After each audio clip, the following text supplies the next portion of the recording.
Ever tried using Quick Start to transfer data to a new iPhone only for it to take forever? Sometimes, large data or slow internet can drag out the process. If you're facing this issue on your iPhone 16, let's dive into the causes and quick fixes. Part 1.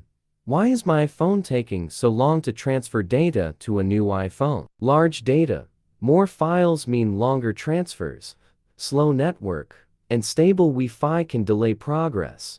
Old device. Slower processors take more time. Battery. Transfer may slow with low power. Part 2.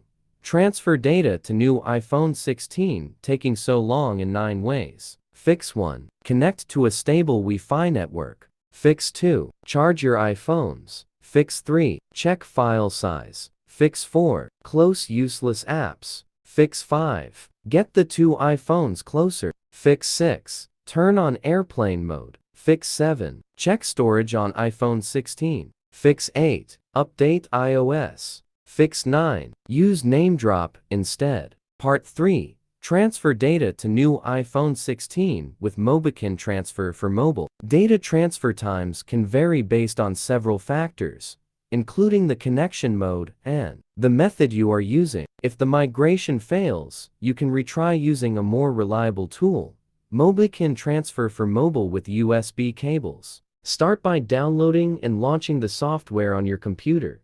Connect both iPhones via USB, selecting Trust and Continue if prompted.